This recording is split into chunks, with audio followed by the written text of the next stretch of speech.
O inverno começa hoje e vai até o dia 23 de setembro. Você sabia disso? Estava atento a essa data, hein? O tempo seco e frio é propício para o surgimento de doenças como gripes, infecções respiratórias, quadros de rinite, entre várias outras. Eu vou conversar ao vivo sobre esse assunto agora com o Gustavo Coy, que é otorrinolaringologista. Doutor, bom dia. Seja muito bem-vindo aqui ao nosso Santo Café. Bom dia, Wilker. Bom dia a todos os telespectadores. Então, doutor, a gente sente uma mudança, né? Eu, particularmente, já estou sentindo aqui a garganta pegar um pouquinho. Aqui no estado de Goiás, a gente tem aquela temperatura que amanhece muito fria, depois esquenta, depois esfria de novo. Isso acaba castigando um pouco a nossa saúde mesmo, né, doutor? Justamente, é bastante comum a gente ter, na época do inverno, a mucosa do nosso nariz, ou seja, a pele dentro do nosso nariz, ficar mais irritada. E a consequência disso é a gente ter crises como rinite, ficar com o nariz entupido, ter sintomas outros como escorrer o nariz e até sintomas de sinusite, que são bastante comuns na época do inverno. Tá certo. Doutor, agora, esse início ali, né, o inverno, tudo isso está relacionado ao aumento de doenças respiratórias como gripes, resfriados, tudo mais, como o senhor mencionou. Por que isso acontece? O que justifica isso? O que acontece? As pessoas fazem uma confusão aí, elas acham que o frio acaba desencadeando o resfriado ou acaba desencadeando a rinite. Mas não é exatamente assim que acontece. Na verdade, como eu disse, o frio faz com que as células de dentro do nosso nariz fiquem um pouco mais atrapalhados, vamos dizer assim, para o pessoal entender. E a consequência é que o nariz não funciona tão bem. Então, o que entra lá dentro do nariz, seja um vírus que vai causar o vírus da gripe ou alguma coisa, uma substância que dê alergia, que cause rinite, a consequência é que isso vai levar a maior inflamação do nosso nariz, deixar ele mais suscetível a problemas como a rinite ou a rinite alérgica, sinusites, ou até os quadros de gripe que são causados pelo vírus influenza. Tá certo, doutor Gustavo. A gente vai fazer uma pausa aqui no nosso programa agora, vamos para o intervalo, coisa bem rápida. Enquanto isso, você aí de casa, manda a sua pergunta para cá, porque o doutor volta no segundo bloco para continuar esclarecendo todas as nossas dúvidas a respeito da nossa saúde nesse período agora de inverno que começa daqui a pouquinho, às 11h58 da manhã, viu? Oficialmente começa o inverno, mas a gente já tem sentido aí algumas mudanças na temperatura, mudança no clima, tudo isso impacta muito na nossa saúde, tá bom? A gente continua falando sobre a mudança ali da estação. Começa hoje o inverno, temperatura mais fria, um pouco mais seca, tudo isso contribui para o surgimento de algumas doenças respiratórias. A gente acaba sofrendo um pouquinho mais nesse período, né? Agora, doutor, quais são os principais sintomas aí dessas doenças respiratórias e como que a gente pode aliviar esses sintomas que acabam surgindo e que prejudicam aí o nosso bem-estar e o nosso dia a dia? Essa é uma excelente pergunta, Wilker. São coisas que a gente tem que levar em conta, a gente tem que prestar atenção. Muitas vezes passam desapercebido. As pessoas às vezes não respiram bem pelo nariz, então elas têm obstrução nasal, o nariz fica escorrendo a todo momento, as pessoas podem perder o olfato, podem ter dores faciais, pode ter bastante secreção, e às vezes não é só uma secreção clarinha, mas uma secreção grossa. Isso pode ser todos sintomas de que algo não está bem com o seu nariz. E é até interessante você perguntar isso, porque nessa semana a Associação Brasileira de Otorrinolaringologia está começando a campanha da respiração nasal 2023, que justamente visa conscientizar a população de que o normal é respirar pelo nariz. Isso é fundamental para o nosso bem-estar. E por que, doutor, que é fundamental a gente respirar pelo nariz? A gente sente isso como um gesto tão simples, né? A gente automaticamente acaba respirando pela boca quando o nariz está entupido, quando tem algum desconforto. Qual que é a diferença para o nosso organismo, para a nossa saúde, entre respirar pelo nariz e respirar pela boca? Justamente, é bem comum as pessoas, quando estão com um resfriado, alguma coisa, respirar pela boca, e isso não, se for por um pouco curto período, até que não tem tanto problema, mas principalmente quando a gente respira cronicamente pela boca, pode trazer várias alterações. Então, Em crianças, isso pode levar até deformidades crâniofaciais. O ar que ele entra pela boca, ele não passa pelo nariz, ele não filtra, não é aquecido pelo nariz. Isso acaba ele entra muito frio no nosso pulmão e pode predispor a problemas pulmonares, problemas de infecção. Outras coisas que afetam a qualidade de vida, como o sono, também podem ser implicadas. Então, é fundamental que a gente respire sempre pelo nariz.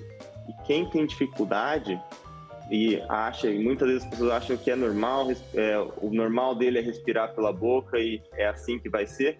Isso não é normal. É fundamental procurar um otorrino para ele poder te avaliar e cuidar de você para que você consiga respirar bem pelo nariz. Doutor, nesse período principalmente, a gente vê muitas pessoas usando aqueles soros, né? Aplicando aquilo ali no nariz o tempo todo. Isso aí pode prejudicar de alguma forma ou é positivo? É indicado que a gente faça isso, principalmente para hidratar de alguma forma? É interessante, particularmente onde você tem um clima que fica mais frio e seco. No Brasil, de um modo geral, particularmente aí onde vocês estão, na região centro-oeste, é comum você ter o clima ficar mais seco. E hidratar o nariz com soro é válido, é importante.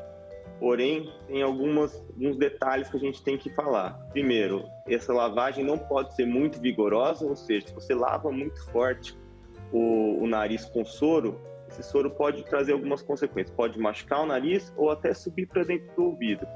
Isso é particularmente comum em criança. Então, quando for lavar, lava com cuidado para evitar de você ter algum trauma no nariz ou até no ouvido.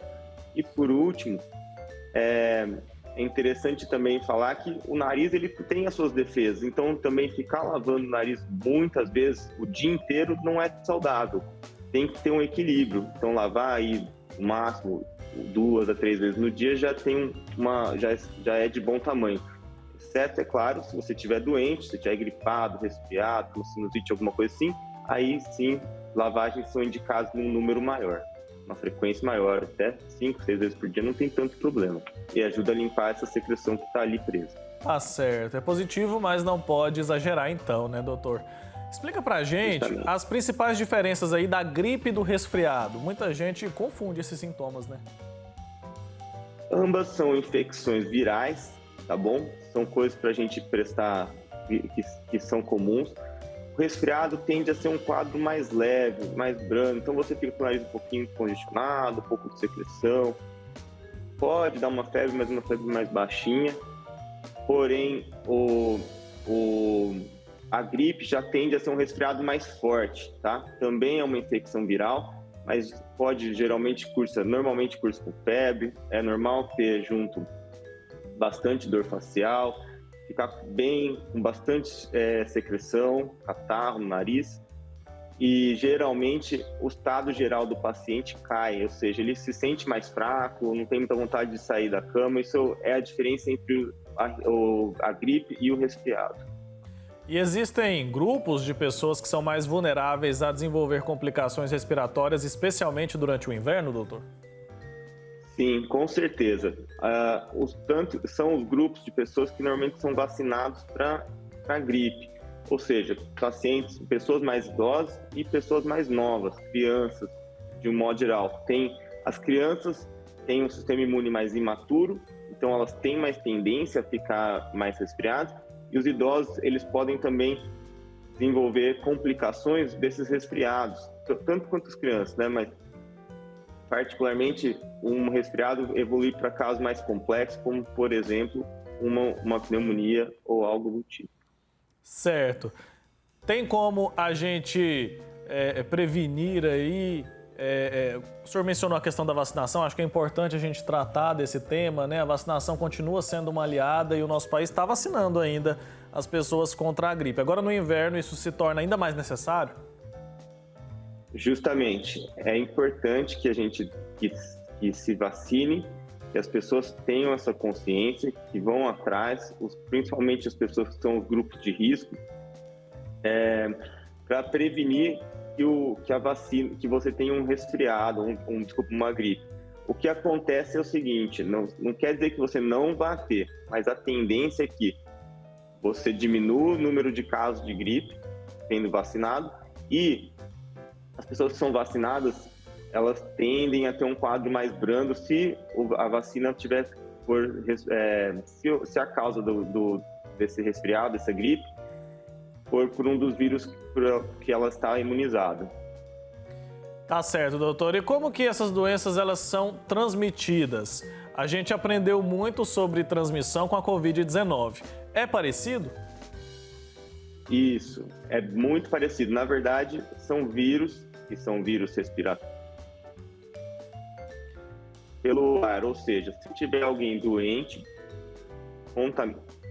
se tiver alguém doente no ambiente, contaminado, a tendência é que se você ficar ali nesse ambiente fechado, respirando o mesmo ar que essa pessoa, você vai ter contato com esse vírus.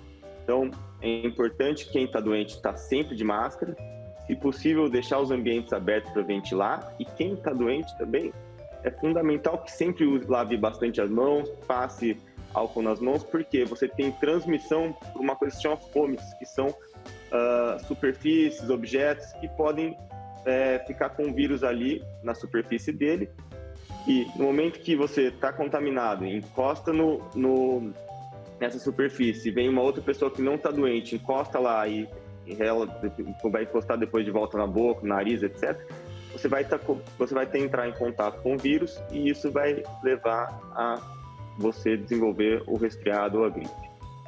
Tá, e em que situação eu preciso buscar o atendimento médico, hein, doutor? O pessoal fala muito sobre a febre, né? Sentiu febre, tá com gripe. Sentiu febre, vai ali ao pronto-socorro. Qual que é a indicação de vocês especialistas com relação a isso? Porque geralmente a gripe a gente consegue tratar em casa, né? Toma um remédio ali, às vezes o farmacêutico também dá uma orientação. Tem que tomar cuidado, obviamente, com essa questão da automedicação, mas não costuma evoluir muito, a gente não costuma ir ao pronto-socorro por causa da gripe. Quando que a gente precisa se atentar e buscar, então, o atendimento de um médico?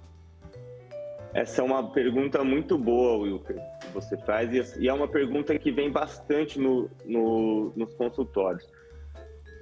É o seguinte, quando que é importante eu procurar um atendimento médico? Quando eu estou gripado, quando eu não estou bem. Basicamente, é fundamental, se você estiver tendo uma febre muito forte, não está melhorando com medicações, dor facial que não melhora, se você está se sentindo muito fraco, não está ficando bem, isso é importante. E algumas situações você pode ter uma gripe, ela ter uma transformação bacteriana, ou seja, a gripe virar uma sinusite. E nesse caso, é importante passar com um médico, seja no pronto-socorro, seja um otorrino, para que ele avalie e veja se não é a situação de você tomar um antibiótico. Quando que o gripe vira uma sinusite bacteriana? Ela vira uma sinusite quando você tem uma piora desse quadro, quando você começa a ter dor no rosto muito forte, principalmente dor de um lado só da cabeça, quando você fica com bastante secreção esverdeada, quando a febre não está melhorando. E nessas situações, é fundamental que você procure um otorrino ou um médico num pronto-socorro, para que ele avalie e, se for o caso, comece um antibiótico. Então é fundamental que a gente tome esses cuidados, né? E esse uso do antibiótico, ele também é perigoso, né, doutor? Então tem que ter a recomendação de um especialista, caso contrário, não é importante, não é interessante tomar esse tipo de medicação. Eu falo isso, aí muita gente diz assim, mas é lógico, você precisa de receita para comprar, mas a gente sabe que algumas farmácias acabam vendendo esses antibióticos sem a receita, mas isso não é recomendado. Não é porque deu certo com o seu primo, com o seu tio, com o seu vizinho, que vai dar certo para você também, que você pode tomar a mesma medicação. Tá certo isso, né, doutor? Exatamente. É fundamental também reforçar isso, porque não é incomum as pessoas pegarem ou comprar um antibiótico sem receita, e muitas vezes não é o antibiótico recomendado para aquele problema que ela está passando. Ou então, uma outra coisa que acontece é, vamos dizer, você comprou um antibiótico e tinha o suficiente para você tomar por 10 dias, mas o médico recomendou 7. Sobraram ali 3 comprimidinhos. O que acontece? A pessoa começa a ficar ruim e resolve tomar por conta própria esse comprimido. Isso é muito ruim. Você não faz um tratamento completo. Você pode promover uma coisa que se chama seleção bacteriana, que é fazer com que as bactérias que estão no seu corpo fiquem resistentes a esse antibiótico, E numa situação futura de uma nova infecção, pode ser que você precise de um antibiótico ainda mais forte do que o que você tomou da primeira vez.